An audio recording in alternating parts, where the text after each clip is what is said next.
The first contact between humanity and the world of Leora did not happen with weapons or fire. It happened with silence, caution, and a long wait across the stars. For decades, humans had watched the Lioran system from afar, studying its planets and ships, learning patterns and debating whether contact was worth the risk. Leora was powerful, old, and careful. It was ruled by a royal line that valued balance over conquest, and that alone made it different from most empires in known space. Princess Elira of Leora stood at the edge of a wide crystal balcony, looking down at the capital city below.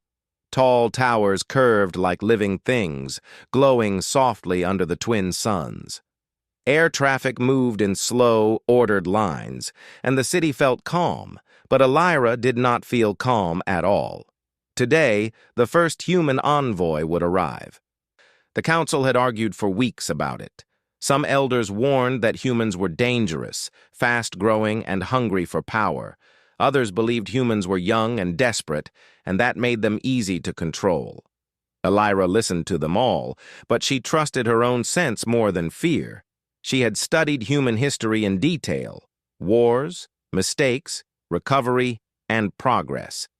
Humans fell often, but they stood back up just as often. To Elira, that meant potential. It meant growth. It meant hope. When the human ship entered orbit, it did not display weapons. It moved slowly, almost carefully, as if afraid to disturb the system. That alone surprised many of the Lioran watchers. Elira allowed herself a small smile. Ethan Cole stepped onto Lioran soil with controlled breath and steady hands. He wore a simple uniform, no heavy armor, no visible weapons. His dark hair was neatly kept, and his expression showed focus rather than pride. He had trained for this moment for most of his adult life. He knew every rule of first contact, every risk, every political trap. Still, nothing prepared him for the feeling of standing on an alien world and knowing that one wrong word could start a war. The welcoming platform was wide and open.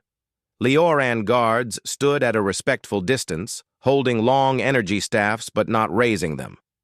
At the center stood Princess Elira, taller than most humans, her skin marked with faint glowing lines that showed her royal bloodline. Her eyes were sharp, observant, and calm. Ethan bowed in the human way, slow and respectful. Elira inclined her head in return. Their first conversation was simple. Names, roles, intentions, no threats, no demands, just careful words. Ethan spoke of peace, trade, and shared knowledge. Elira spoke of balance, caution, and trust earned over time. Around them, diplomats and guards watched every movement, but the tension slowly eased as minutes passed without conflict. Over the following weeks, Ethan proved himself useful in ways no one expected.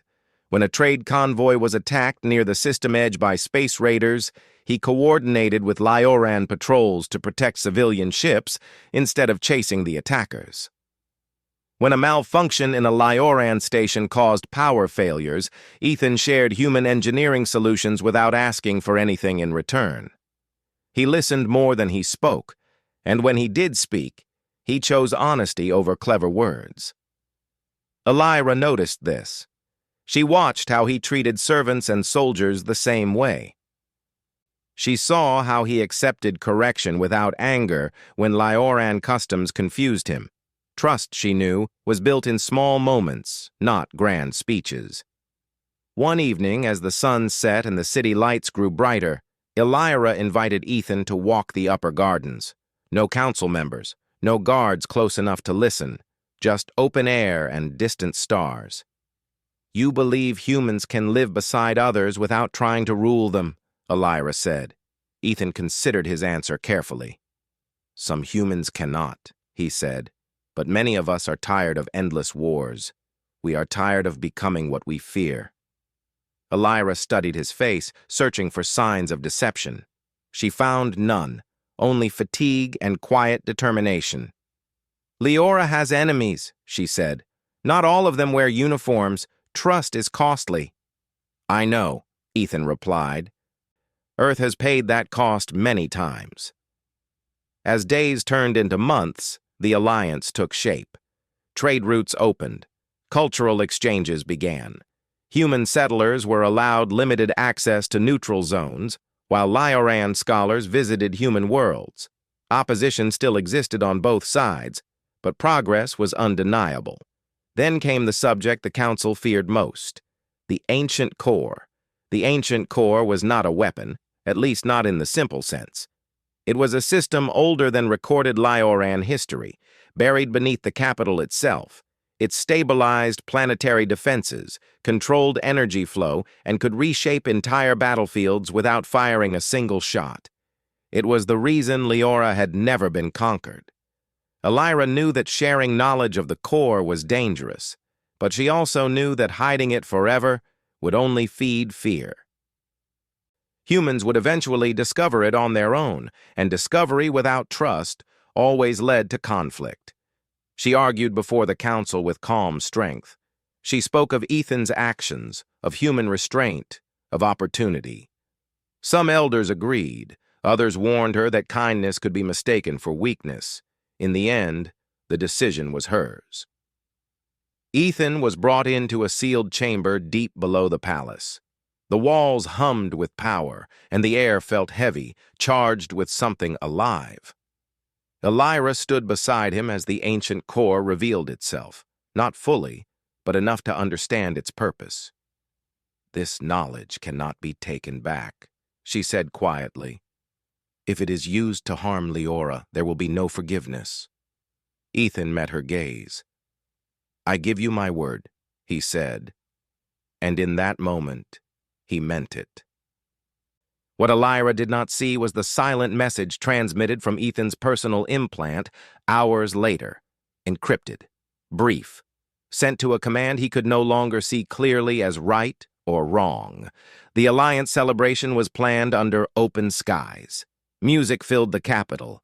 Humans and Lioran stood together, sharing food and stories. Elira watched from the balcony, believing she had made the right choice. For the first time in her life, she imagined a future without endless borders and suspicion.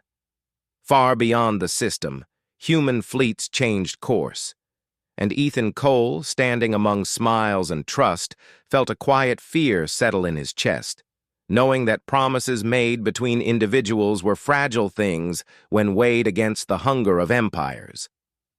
Princess Elira was in the Central Council chamber when the first alarm echoed through the capital.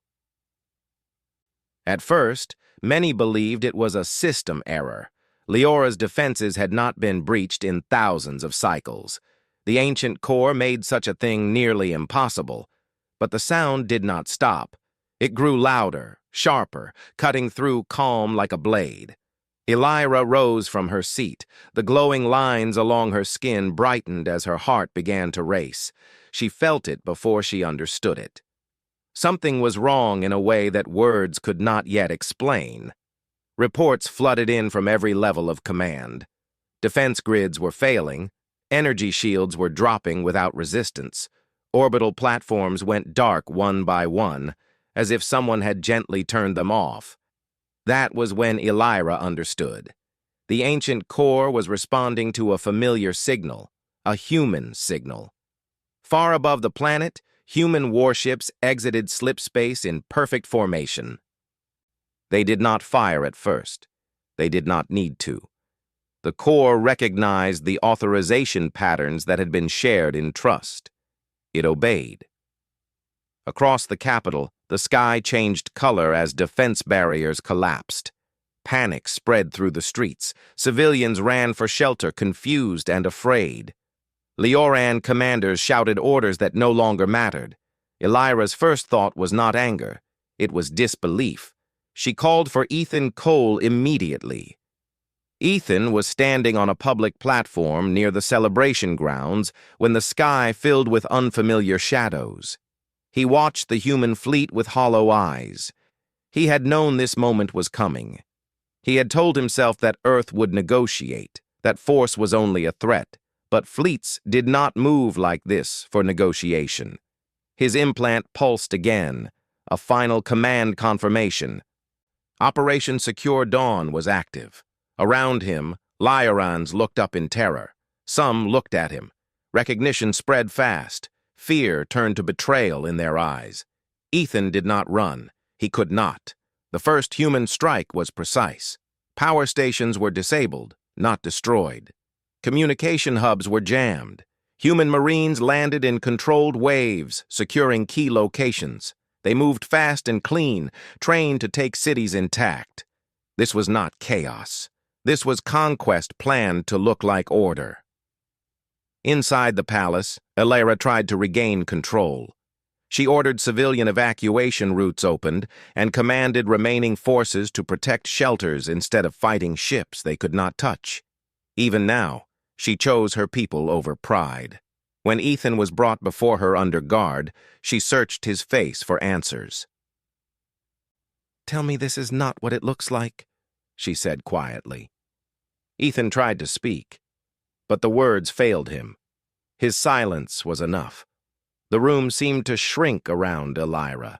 Her breath became slow, measured, as pain settled deep inside her chest. "You promised," she said. "I believed it would be different," Ethan replied. His voice broke. "I was wrong." The guards moved to restrain him further, but Elara raised a hand. "Leave us," she said. They hesitated, then obeyed. For a long moment, neither of them spoke. Outside, distant explosions echoed as human forces secured more ground. "You studied us," Elara said. "You learned our ways. You walked our streets. You looked into my eyes and spoke of peace." "I meant every word," Ethan said, "but Earth saw opportunity, fear. They believe if they do not control Leora now, they will face you later." Elara laughed softly, but there was no warmth in it.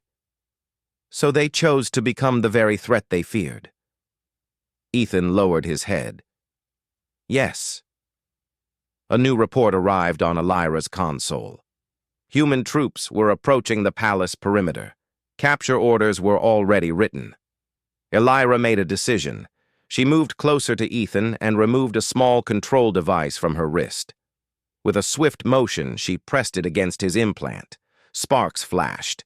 The implant went dead. "You will be taken," she said. "You will live. That is the last mercy I offer you." Ethan looked up, shocked. "Why?" "Because your guilt will hurt you more than my anger ever could," she replied. Moments later, loyal guards escorted Ethan away. He did not resist. As he disappeared down the corridor, Elara turned her back on him. The palace shook as human forces breached the outer gates. Elara did not wait to be captured. Hidden passages opened at her command, ancient routes known only to the royal line. With a small group of guards and advisors, she fled into the depths beneath the city. Above them, Leora burned. Human Command declared the operation a success within hours. The ancient core was secured. Key cities were occupied. Resistance was scattered. On Earth, leaders spoke of stability and protection. They framed the invasion as a necessary step for galactic security. But on Leora, the truth was written in fire and fear. In the lower districts, civilians hid in ruined homes as human patrols marched through streets that once glowed with peace. Some humans helped the wounded. Others followed orders without looking at faces. Trust was gone, replaced by cold distance. Elara watched all of this from a hidden command node deep underground. She saw the feeds. She heard the screams. Each moment carved something sharp into her heart. When a human unit discovered a shelter and forced its occupants out at weapon point, something inside her finally broke. She did not cry. She went very still. "Record everything," she ordered her remaining advisors. "Every crime, every lie, every broken promise." Her escape vessel waited in an old hangar far from the capital. As she prepared to leave her world behind, she took one last look at the planet from orbit. Smoke covered continents. The glow of the cities was dimmer now, wounded but not dead.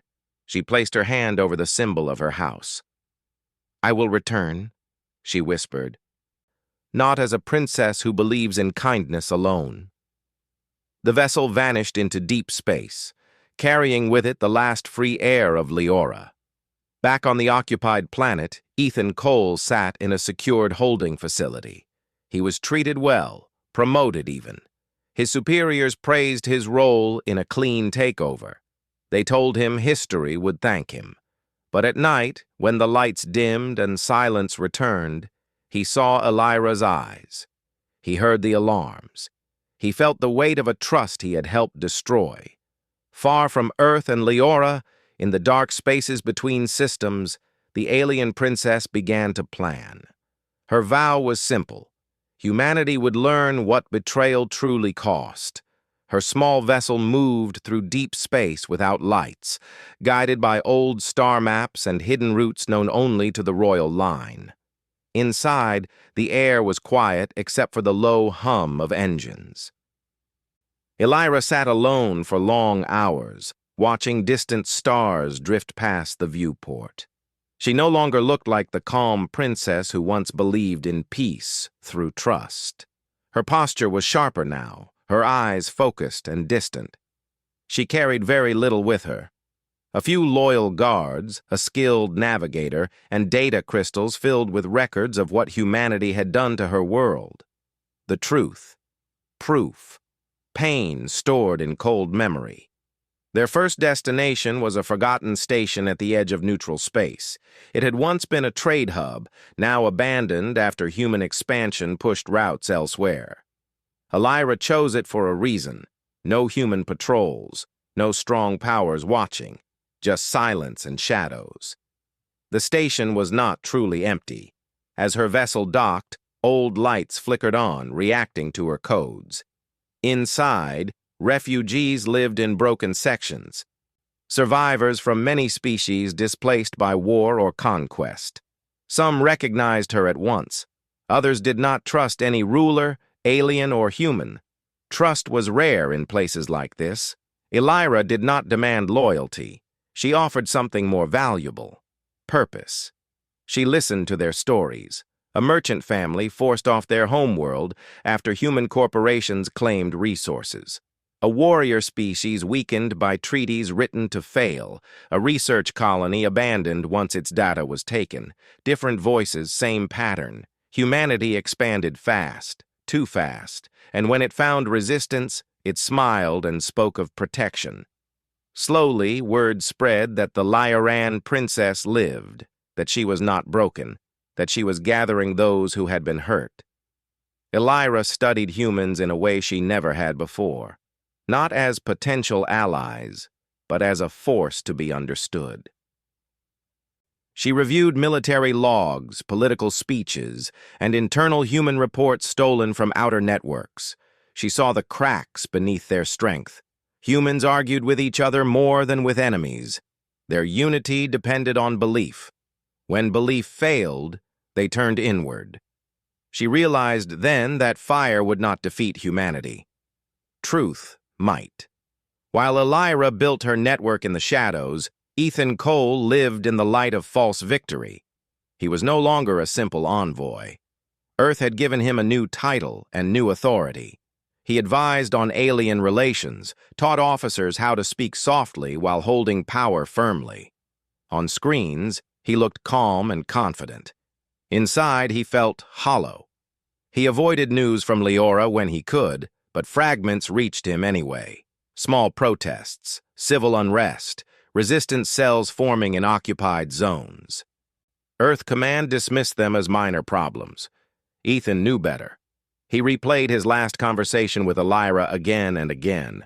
He told himself he had saved lives by helping plan a clean takeover. He told himself it would have been worse without him. The excuses grew weaker each time. In hidden corners of space, Elira moved carefully. She avoided open conflict. Instead, she targeted supply routes and data lines. Ships disappeared without explosions. Messages vanished. Human outposts reported equipment failures with no clear cause. Humans called it bad luck. Elira called it balance. She formed alliances with leaders who had nothing left to lose. Not through fear, but through shared anger and shared truth. She showed them recordings from Leora, children hiding, cities darkened, promises broken. Some wanted revenge through destruction. Elira refused them. "We will not become what we hate," she said. "We will become what they fear." Her forces grew smarter, not larger. Every action had meaning. Every strike sent a message. On one distant colony, a human governor announced new security laws. The next day, evidence of his corruption appeared across public networks. He resigned within a week. On another world, workers refused to load weapons after learning where they would be used. Human command began to worry. Ethan was sent to investigate the growing unrest. He traveled from system to system, listening to reports, watching fear rise behind calm voices. He recognized patterns in the resistance tactics: efficient, controlled, familiar. He knew who was behind it. One night, alone in his quarters, Ethan accessed a restricted channel he had not used since Leora fell. It should have been dead. It was not. A single message waited for him. "You taught me how humans think." No signature was needed. Ethan closed his eyes. He felt relief and dread at the same time. Elira knew he would read it. She had allowed that on purpose, not to threaten him, but to remind him that she was still watching. As months passed, her legend grew. Some called her a ghost. Others called her a queen in exile. Human commanders spoke her name only in secure rooms. Elira herself did not care for titles. She cared for results. She ordered one operation that changed everything. A major human archive station, holding classified records of early expansion deals, was quietly breached. Not destroyed, copied. The data was released slowly, carefully, across human networks. Treaties broken, worlds stripped. Promises erased once resources were taken. The reaction was explosive.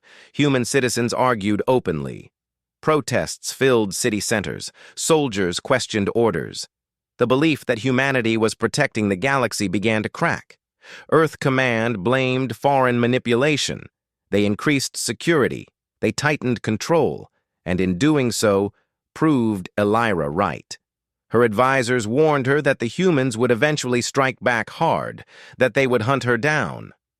Elira accepted that. "I am not hiding," she said. "I am waiting."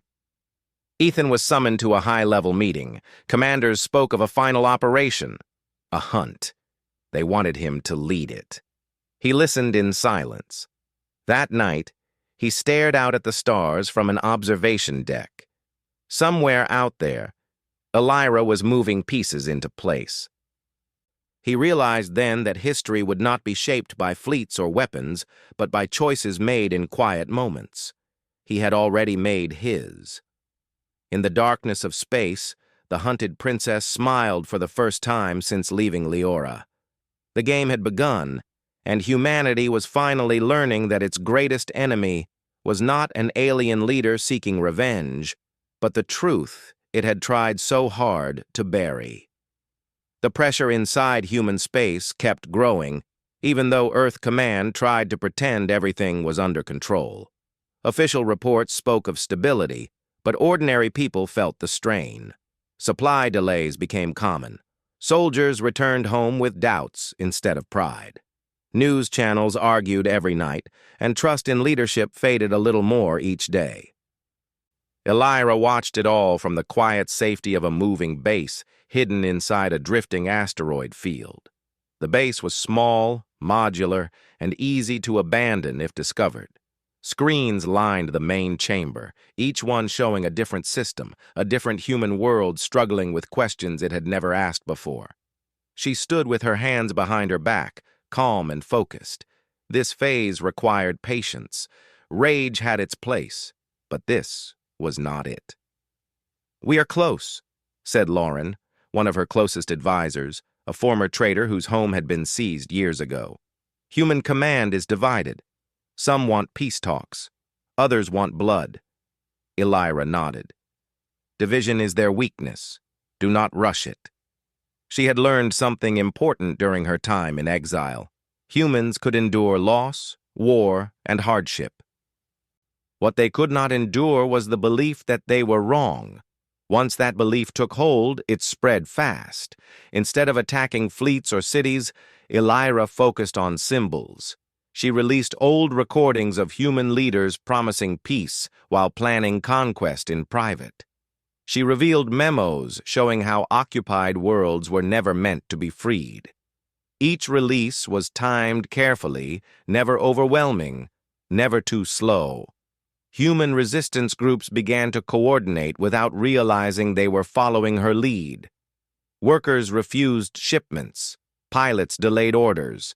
Entire units demanded reassignment rather than police occupied worlds.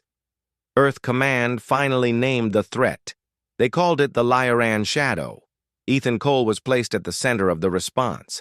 He was ordered to lead a task force designed not to crush a fleet, but to capture a person. Intelligence suggested Elira was operating from mobile locations, relying on secrecy rather than strength. They believed Ethan's knowledge of her thinking would be the key. He accepted the assignment without protest. Outwardly, he played his role perfectly. He studied reports, reviewed tactics, and spoke with confidence. Inwardly, he felt like a man walking toward a cliff he had already fallen from once. As his task force moved through outer systems, Ethan quietly changed small details. Patrols arrived late. Searches focused on empty routes. Every delay gave Elira more time. Elira knew he was doing it. She allowed it to continue. When they finally met again, it was not on a battlefield. It was on a neutral station orbiting a dead star, a place once used for diplomacy before wars made such places useless. Elira chose it because it forced honesty. No fleets nearby, no crowds to hide behind. Ethan arrived with a small escort. Elira arrived alone. They faced each other in a wide chamber filled with old banners and silent screens. The distance between them felt heavier than space itself. "You should have killed me," Ethan said quietly. "No," Elira replied. "Then you would be a martyr. This is more fitting." "You are tearing human space apart," he said. "People are afraid." "They were afraid on Leora too," she answered. "Fear did not stop you then." Ethan lowered his eyes. "I know." She stepped closer. "You once said humans were tired of war. I believed you. Now they must prove it." Earth Command had expected negotiation or capture. They did not expect surrender from within. After the meeting, Ethan transmitted a message across multiple secure channels. He released everything he had hidden since Leora fell. Orders, plans, proof of how the invasion had been framed as defense. The reaction was immediate and unstoppable. Some commanders called him a traitor. Others quietly agreed with him. Systems refused to cooperate with Earth Command. Several fleets stood down rather than follow orders. Elira did not celebrate. She watched carefully. When violence broke out between human factions, she acted fast. Her forces intervened only to protect civilians, never to take control. Images spread of alien ships shielding human refugees from human weapons. The message was clear. This was not a war for domination. This was a judgment. Earth Command attempted one final show of strength. They ordered a direct strike against a world suspected of harboring Elira's allies. The order leaked before it could be carried out. Millions saw it. The strike never happened. Instead, high-ranking leaders were arrested by their own security forces. Emergency councils formed. Power shifted not through battle, but collapse. Elira addressed human space for the first time. She did not shout. She did not threaten. She spoke simply. She spoke of Leora, of trust given and broken. She spoke of strength without honor being weakness in disguise. She reminded humanity of the ideals it claimed to hold. "You call yourselves survivors," she said. "Survive this moment with honesty." The response surprised even her. Human worlds answered not with weapons, but with voices. calls for reform, calls for withdrawal from occupied systems, calls for leaders who would speak truth instead of fear. Ethan stood beside her during the broadcast, silent but visible. His presence was a symbol, proof that change did not come without cost. When the transmission ended, Elira turned to him. "Your path will not be easy." "I know," he said, "but it is the first honest one I have walked in years." The occupied worlds began to change. Human forces pulled back under new agreements. Reparations were discussed openly. Not all damage could be undone, but the direction had shifted. Elira prepared to return to Leora. She did not know what awaited her there. Ruins, anger, grief. But she also knew something else. Humanity had faced itself and had not completely turned away. That mattered. As her ship set course for home, Elira looked once more at the stars. Revenge had brought her this far. Judgment had carried her farther. What came next would decide whether the galaxy remembered humanity as conquerors or as a species that learned before it was too late. The stars looked different as Elira's ship approached Leora. From orbit, the planet no longer glowed with the brightness she remembered. Smoke still rose from damaged cities, and once clear rivers reflected the dim light of recovering civilizations. But life persisted. Survivors rebuilt. Children played in quiet districts. The planet was wounded, but not broken. Elira's heart was heavy. She had returned not as the hopeful princess who had trusted easily, but as a leader tempered by loss and betrayal. Her people waited in hiding at first, then emerged as rumors of her return spread. Resistance groups that had survived human occupation welcomed her cautiously.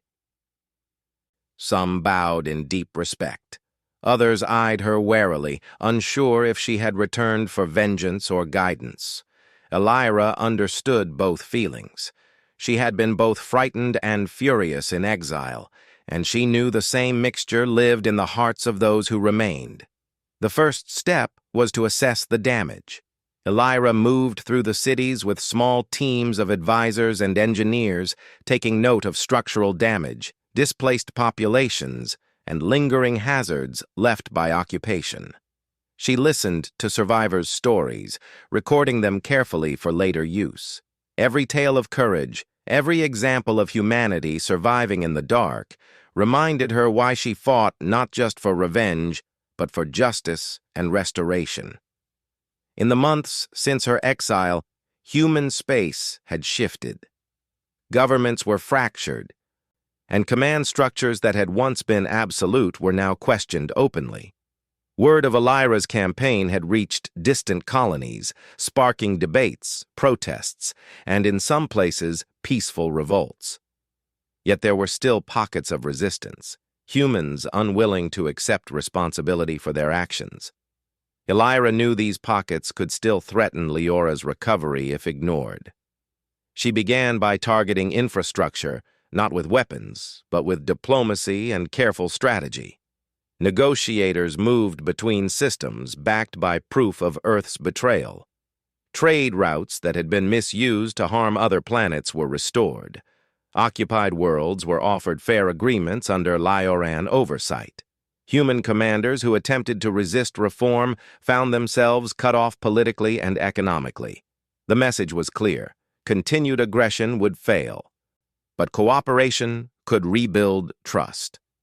Ethan Cole remained at her side during these efforts. He was no longer an envoy or a spy.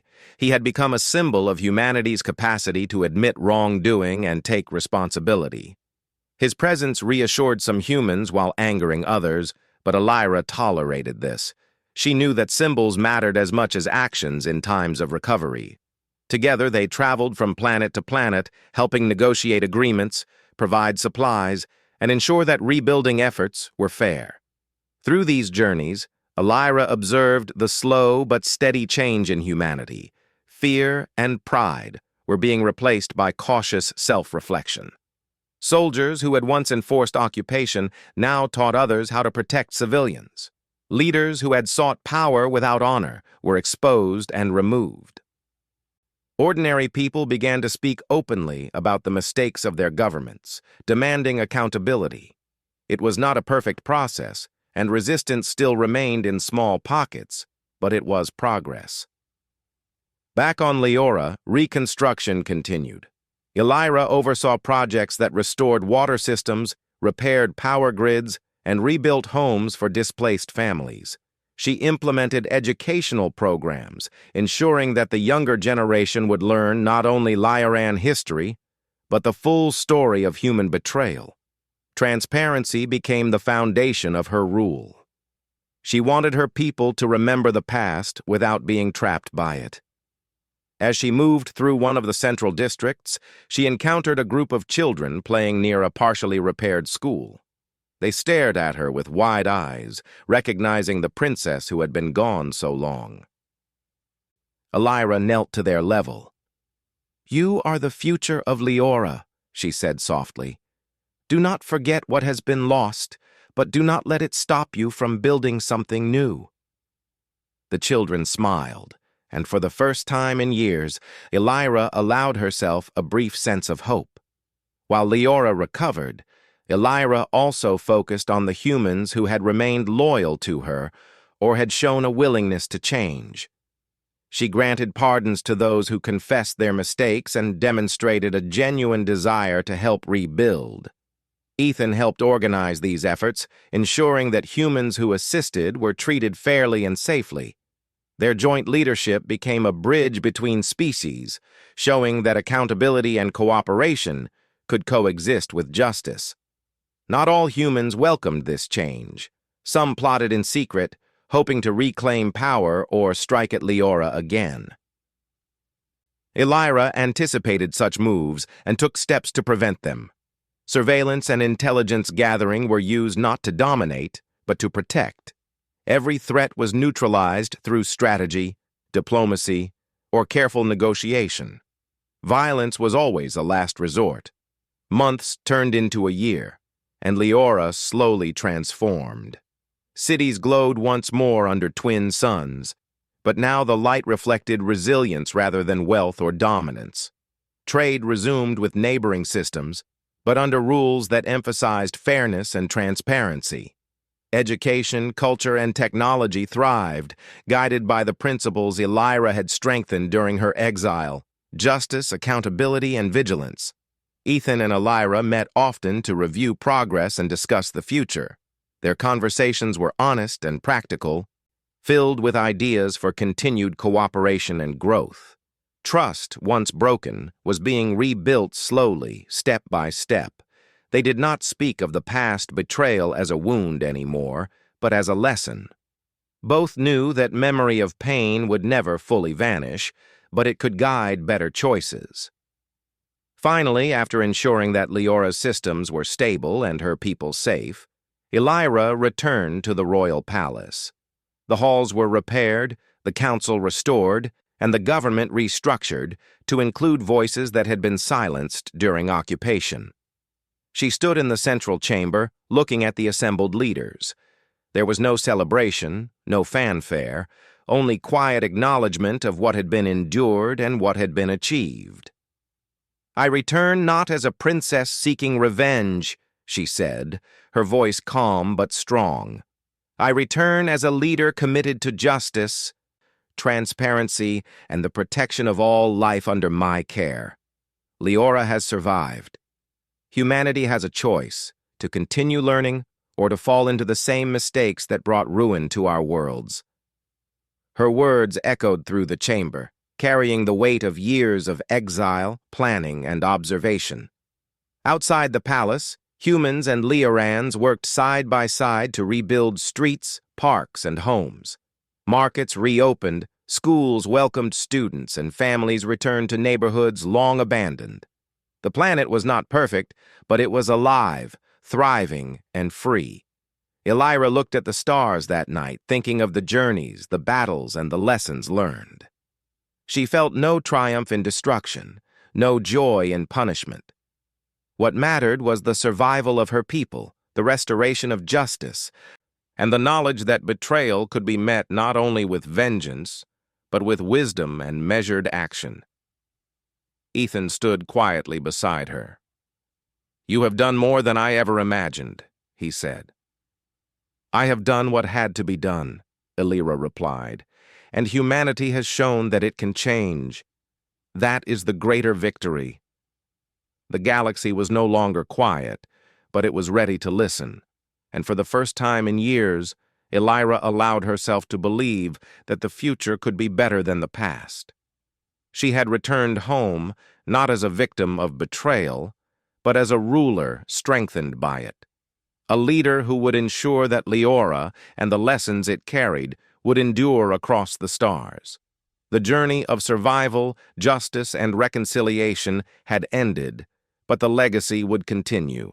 Elira's vow had not been to destroy, but to correct, and in doing so, she had reshaped not only her world, but the understanding between species, proving that even in the aftermath of betrayal, hope could survive and thrive.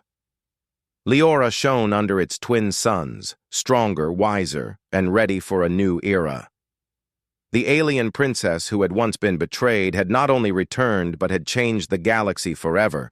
Humanity had learned that true strength was measured not in power or conquest, but in courage, honesty, and the ability to face its own failures. Elira smiled softly as she watched her people rebuild. Her people were alive. Her planet was alive. And the galaxy had been reminded that betrayal could be answered not with simple revenge, but with justice, vision, and the enduring will to survive.